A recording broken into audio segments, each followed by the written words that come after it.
Second chance. I sat and waited. I knew her well. After 14 years of married life, yes, her need to control every situation would make her rush home, do damage control, overpower everything else. I lazily pondered the twist she would come up with. He had to throw her for a loop, get caught.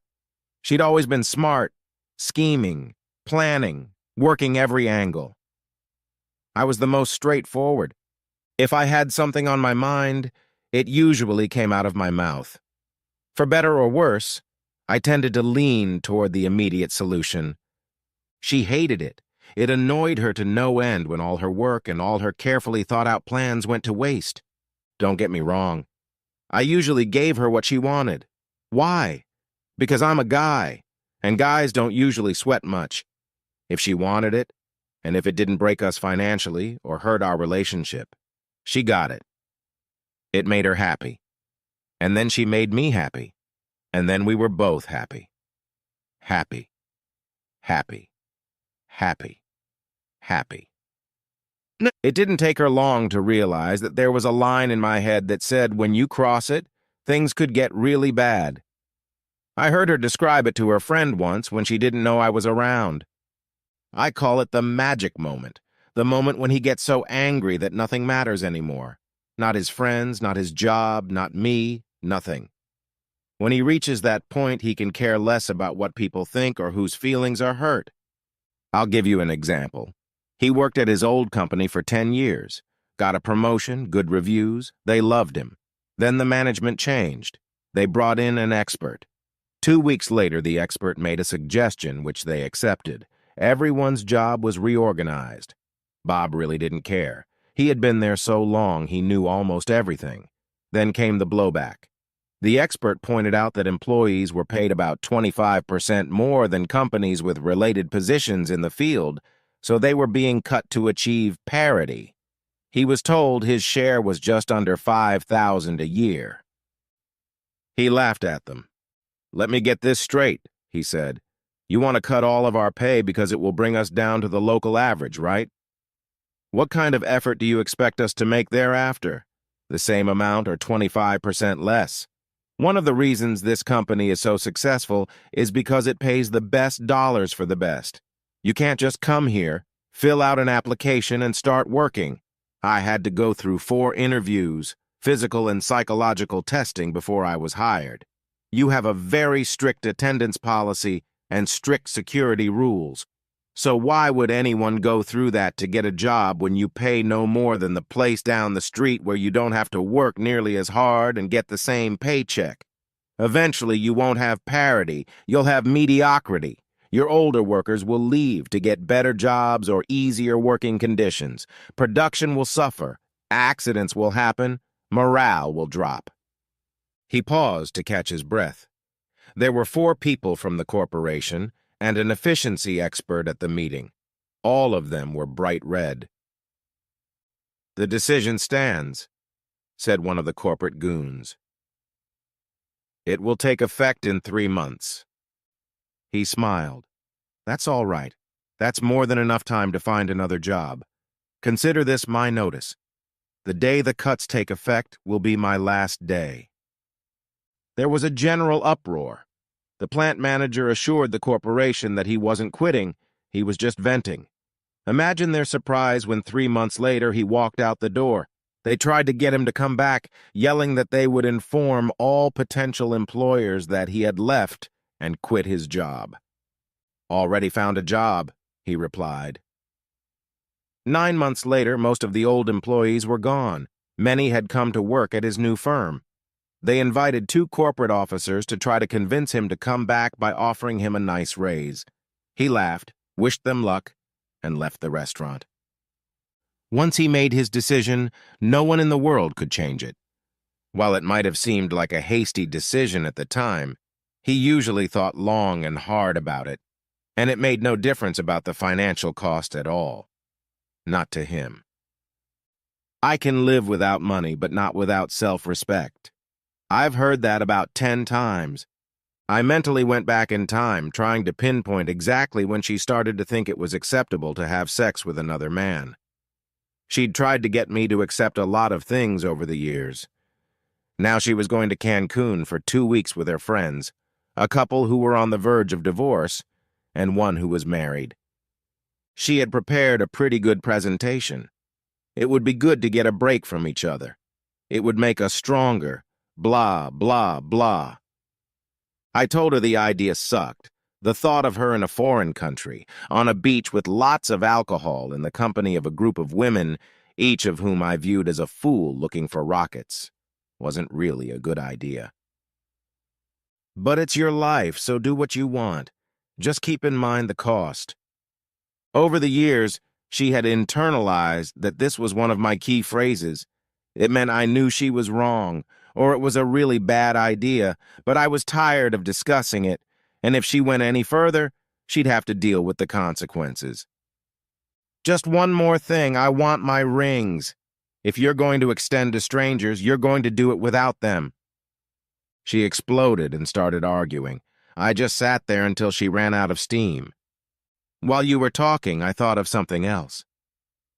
You won't have time to rent an apartment while you're on vacation, so do you want me to put your stuff in storage or take it to your parents' house? She sulked, yelled, refused to cancel the plans. 3 days before she was supposed to get on the plane, she came home to an empty house and got a note. I've thought it over and decided I don't want to live here. Now you can go with a clear conscience without fear of betraying anyone. Have a safe trip. Oh, and keep the rings. They have no value to me anymore. Her friends urged her to forget me and leave, but she spent 2 days trying to find me. I took some of my vacation and went fishing. I was lazily wondering if she had gotten on the plane when I made another cast, determined to get that big fish I missed last summer when I heard the sound. I figured you would be here. Thanks for ruining a really good vacation for me. As you can see, I didn't go. Happy now? I felt my rod shake. Maybe Mr. Big decided to play a game. Hell no, I'm not happy. It's hard to realize that if I were a little weaker, you'd go away, spread your legs, and spend a hell of a lot of time knowing you had me under your thumb. Why are you here? Trying to ruin my weekend? It's not going to work. You know why? Because you won't be here. Go home, go somewhere else, just get the hell away from me. Since you won't go, I'll fire the PI and go to irreconcilable differences instead of adultery. Hell, it's so easy these days we can do it in 4 months. Mr. Big appeared. He burst out of the water, dancing on his tail. He weighed 8 pounds, maybe 10. Damn. It was at that exact moment that it pounced on me, swearing like a sailor. I was thrown into the water, and Mr. Big relaxed a little, spitting out the hook and slapping his tail and heading back into the depths. She screamed and laughed at the same time. The water was just below my waist, but damn cold for early April. I slowly stepped out. Now how about you talk to me? I don't want a divorce, damn it. You better. That was all she had time to say before I pushed her into the lake. She slipped a little on the mud, flailing her arms around in an attempt to keep her balance before losing it and falling backwards. I noticed that she was very well dressed, and that there was nothing under that short skirt when she went down into the water. Now she didn't look really sexy, covered in mud and grass. I saw that she was completely without underwear, and her nipples were sticking straight out, showing evidence of the cold. She started to climb out, gaining air in her chest to start screaming as I pushed her back in. As she rose to her feet again, I held up a hand. Listen, don't speak. If you open your mouth before I'm done, I swear I'll jump in and hold you underwater until you stop bubbling. Nod your head if you understand. She must have believed me because she nodded slowly. So, what should we talk about? We both know that if I had given in, you'd be sleeping with someone else right now. Deny it all you want. We both know it's true. I hope your girlfriends are supportive. You will need friends. Maybe you will spend your time trying to steal men from each other. God knows they all ran after me even knowing you and I were married. And now I'm leaving. Don't follow me. Don't call me. Don't resist me when the papers are served. As I was leaving, I heard her crying and calling my name. Not surprisingly, she was fighting the divorce, but I wondered why. She hired a really good lawyer who got to the case of one Edith Vine, a Judge Judy wannabe who was notorious for trying to keep people together, and we had to see a psychologist. I almost got a contempt order for talking out of my ass. This is just nonsense. Nonsense, Your Honor. I don't want to find out. I don't want to save the marriage. I just want out. She's been very cold to me. Mr. James, you don't have to like it, but you have to go, and I'd rather hear you participate. Do you understand? I was pissed, so I actually said it. That fool was so full of shit that her eyes turned brown. I understand, Your Honor. But tell me, didn't you go to counseling with your recently departed husband? Did that help? I seem to remember the divorce going through anyway. Let me ask you a hypothetical question, ma'am. If I told you that you were a terrible judge with no clue about the human condition, and if you lost by running for re-election, would that make you angrier because I dared to say that? Or because I was right? I've never seen someone go from pale to red and back again so quickly. She banged her gavel angrily. Take this man and charge him with contempt of court. My attorney and close friend jumped up in a flash. Hold on a second, Your Honor. You're going to hold a man in jail for asking a hypothetical question? Your opponent in the race will eat that up. Please, he didn't mean anything by it. He's right, Your Honor. It was just a question. I take it back. I just couldn't resist. Nevertheless, when you lose in November and become an ordinary citizen on the street like the rest of us, I'll be sure to find you and detail your abilities. Okay, I dodged the bullet of contempt, but she got back at me by upping the mandatory sessions from 6 to 12. The first 3 sessions were very unpleasant for both her and the therapist. I love to read, and instead of responding with real words, I used quotes from books and poems. Shakespeare was a gold mine. His work had many cheating virgins in it. They broke through my defenses on the 4th session. Maybe I was tired. Maybe I wasn't as focused as I should have been. When she cried this time, I realized she really meant it. Other times she did it too easily. This time she couldn't stop. The therapist asked why I married her. Because I loved her. I knew what she was like. I watched her all through high school and most of college. She manipulated everyone around her to get what she wanted. That's why I never tried to date her. Eventually, she had to ask me out on a date. I went because I was curious. What would she want from me? I wasn't rich. I don't think I was that good-looking, and I wasn't into gambling. We were at a party thrown by one of her friends. Her boyfriend, the guy she broke up with, was there. She was trying to use me to prove that she could get anyone she wanted, so he'd better submit. It took me about 3 minutes to realize this. After that, I decided to have a little fun. I pretty much ignored her for the rest of the evening, dancing with her friends, flirting, a little groping, all where she could see me. She was furious. Eventually, she pulled me outside and asked me, "What the hell are you doing? You're supposed to be with me.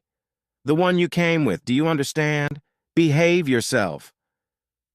She was shaken by my laughter. What the hell do you think I'm doing? Apparently, I'm the scapegoat here for your boyfriend, who you forgot to tell me you're still dating. I figured since you lost the case, I'd humor you a little. You need to make some new friends. Loyalty must be missing from their vocabulary. I already have 3 numbers, and Sue pretty much told me that after I take you home tonight, I should come back for a little private after-party. Apparently, no one had ever talked to her like that before. She started crying. Until recently, I looked at her meaningfully, I could never resist a crying woman.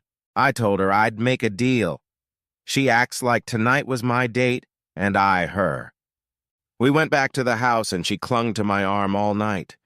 We ignored everyone else, dancing only with each other. After a while, we really relaxed and had a good time. I think she was really surprised when I left her at the door with only a little kiss. I had no intention of seeing her again, but she took me as a challenge. She slowly made her way into my heart. I told her right away that I wasn't into her games. We broke up a couple times before she got the message. Long story short, we got married. I had a mumps as a child. It was possible I could have fathered a child, but unlikely. When we found out, I asked her to marry me. She chewed me out.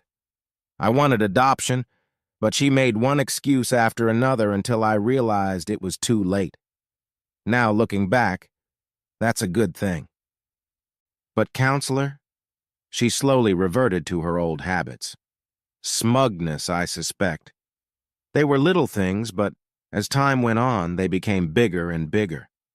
What she didn't realize was that I didn't care what kind of car she wanted or what style of furniture was in the house.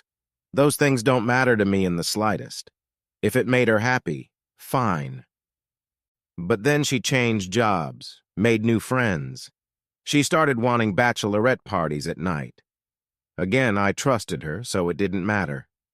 She started coming home later and later, and one night she showed up at 2 o'clock with mussed hair, crumpled clothes, and smeared lipstick. It was the beginning of the end. She knew she'd screwed up big time. She apologized, saying she was drunk and it didn't go any further than kissing. I left her for 2 weeks. She begged, cried, swore she'd see a counselor. I weakened. I still loved that stupid fool. I still can't say why. Things got better. She realized she had control issues and really worked on them. She changed jobs again to get away from the broads. Jumped from the frying pan into the fire, in my opinion. If the last group were easygoing wenches, this one was screaming easygoing wenches. Slowly, very slowly, she got along with them. The bachelorette parties started up again. Then the Cancun story came up. I looked up the resort. It catered to singles and people with alternative lifestyles. I had no doubt that if she was one, she'd come back a woman of easy behavior who'd broken her vows, and that burned up her entire vacation, ruining the plans we'd already made. I tried to talk to her, but she used platitudes and nonsense that came straight from the cheater's handbook. I reached my limit, gave her an ultimatum. Stay with me and try to work on our marriage. Go ahead and come back for the divorce ball. She refused to cancel, so I packed up and left before she did. She must have had a mental breakdown because she never got on the plane. By then it was too late. I started the procedure, and here we are. Yes, she's sorry. Yes, she's going to counseling. But is it enough? Has she learned anything? Can she change? My question is, do I want to be here long enough to see? In the end, I took her back, hoping for the best. Why? Because deep down, I really did love her, but I made her pay. I held her in a tight grip and made her sign a post-wedding contract. Irreconcilable differences, and it was 50-50. Adultery and the guilty party walked away with the clothes on her back. It was killing her. She loved the house and all her toys, but she knew this was her only chance. We were good for a couple more years. Then she started changing her clothes. It was so gradual that I didn't notice at first. It was little things, but as she sped up, I realized it. I noticed her smug grin, especially when she thought I couldn't see her. I called the detectives. 2 weeks later, they gave me their findings. Unfortunately, I wasn't surprised. Peter Cummings, the little weasel she'd been working with. According to the report, he was nothing more than a gigolo looking for rich older women to subsidize his lifestyle. Handsome, I guess. I didn't like his eyes. He looked at her Mercedes convertible, the rings on her fingers, the perfect hair, and smelled money. He flattered her. She gave him little gifts. He must have been good in bed as many times as they dated. I never saw them together or asked to give a report to the lawyer I chose. She broke the camel's back with a straw. I waited until I knew they were together now and sent her a text. Emergency. Come home. Call. No messages. She called me back 3 minutes later, breathing heavily. What's wrong? It's not really an emergency, more of a courtesy visit. I'm divorcing you. Have Peter follow you. You can leave your car and he'll help you pack your clothes. Leave your jewelry on the dressing table, along with your house and car keys. There was dead silence for a few seconds until she came to her senses. What the hell are you talking about? I'm talking about the post-wedding contract you signed. Remember? The document you signed to prove how unfounded my lack of faith in you was? I'm talking about you sleeping with that slug for at least 3 months. I'm talking about you being in room 334 of the Seasons, naked except for a garter belt. What color is that, lavender or purple? Live resolution can be pretty murky at times. Here I should call you a woman of easy behavior, but I can't because you pay for it with your little gifts and loans. I could see her looking around wildly, trying to see the cameras. Stop looking! You'll never find them. And tell Peter that the leather strap he's wearing looks completely ridiculous on a man of his age and build. There's a site on the internet called Fun Farm that has stupid pictures. Tell him I posted it about 20 minutes ago. I just got famous. He doesn't need to thank me. I gotta go. The locksmith should be here any minute.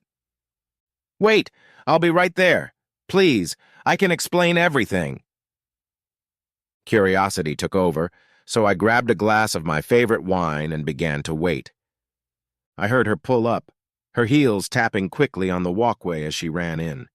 She looked around wildly until she saw me in the study. I had started the fireplace and found the fire soothing. She came slowly toward me, and I stood up. "Sit down!" I commanded, pointing to the back of the chair I had placed across from the couch. She sighed to complain about my tone, but changed her mind and sat down. "Wine?" I said, pouring myself another. She nodded, prudently remaining silent. I poured a glass, handed it to her, and sat down again. "Give me a second to get comfortable. I love stories, but they tend to put me to sleep, so if I doze off, forgive me." She shuddered. A sharp reply was on her lips before reason intervened. "Honey, you know I love you, don't you?" She was quiet, waiting for my answer, and when I remained silent, she continued. "I'm so sorry. Peter was a mistake, but we're done. I told him that when I left." "I'm sorry. Maybe you'll do better with the next one." Her anger came out. "Really, Shane, you're no help here." I laughed. "I'm sorry. I didn't know I was supposed to help." "Help with what? Find another lover?" "There are a few guys in the office who might be interested, but most of them have pretty high standards. Maybe we could get your nude pictures back from Peter and I could show them the goods. I could do a review. You're pretty good when you want to be. Do you think that could work?" She went pale, wondering how much I actually knew. She was pretty stupid, in my opinion, letting her lover take nude glamour shots of her. "Please stop being mean to me." "I'll tell you what. I'll do it if you just tell me why. Why, knowing you could lose everything, are you being so stupid?" "I don't know exactly why. Let me give you an example. Do you remember a pair of Nike sneakers I've had for years? They're past their prime, they're pretty worn out, but they stay on my feet so well that I can't bear the thought of giving them up. This is what my love for you is like. Tough, comfortable, and I will never leave you. When you see a pair of red 4-inch heels in a store window, you know they're not practical. They'll probably hurt your feet if you wear them too long, but you know you'll look and feel sexy in them for a while. These shoes were Peter, fun for a while, but I couldn't wear them every day. Do you understand, honey? It was just a fling, a little stagger in heels, knowing you could go home and wear something that made you feel good. Do you understand?" I stood up. "I think I understand. Thank you for explaining it to me." I walked over to the hall closet and grabbed my jacket. She followed me. "What do you understand? You're not throwing me out tonight, are you?" "No. My lawyer says I can't make you leave until the papers are served, and even then I have to give you a reasonable amount of time to get your stuff. He suggested 2 weeks, so you'll probably be fine for 2.5, maybe 3 weeks, but you won't be able to sleep with me. I'll be a gentleman and move into the spare bedroom. I know how you like that customized shower you told me to install." Her jaw dropped. I continued, "I'll tell you what, if you don't make a fuss, I'll help you find a nice apartment, deposit the money, turn everything on, and pay your bills for 3 months. You make decent money, but you've never had to pay your bills, so I'll help you budget. You probably won't have anything left over for spa visits, expensive lunches, or shopping trips. But if you save money, you can afford an evening out every 2 weeks or so. I'll even find you a decent used car, but you'll be responsible for the insurance. Whether or not to take it is up to you, but either way, you'll be out." I reached into the hall closet and pulled out my favorite black fedora. It was vintage, straight out of the 60s. I had a great uncle who never left the house without a hat, and when he died, he left me all of his hats, 31, all in perfect condition and stored in their original boxes. They fit me perfectly. I got them at a time when they were just coming into fashion. I thought I looked good in them. So did many of the ladies in my office. My dear wife said I looked silly in them. I set the right angle and opened the door. She was still trying to comprehend my words. "We need to keep talking. Try to figure things out. It's 10 o'clock. Where are you going?" I took her hand off mine. "Shoe shopping. I think I'm going to look at something young and sporty, or maybe I'll find something in cool Italian leather. If I can afford it, I'll probably get both. Don't wait up for me." I laughed, pulling away, knowing she'd hit the speed dial button of my phone. It would ring. She should hear it clearly on the kitchen table. I ended up getting both in one package. She was leaving me in the dust in her 6-inch heels. 10 years younger, she was smart, sexy, straightforward, didn't play games. A goddess. I idolized the ground she walked on. She bought me hats for birthdays and anniversaries. Now I have over 50. Gwen tried to resist, but when her lawyer looked at the prenup, he urged her to accept my offer. I didn't want her Mercedes, so I sold it, took half the money, and bought her a 4-year-old little Chevy. She even thanked me. She got married a couple years later, and as far as I know, we don't run in the same circles anymore. They seem happy.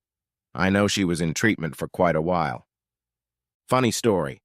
I actually went to court when my divorce was finalized, even though my attorney said it wasn't necessary, bumped into the judge who handled my first attempt and ordered us to counseling. Now she was just a regular townie. She was there during her second divorce. I was almost accused of contempt because I couldn't stop laughing.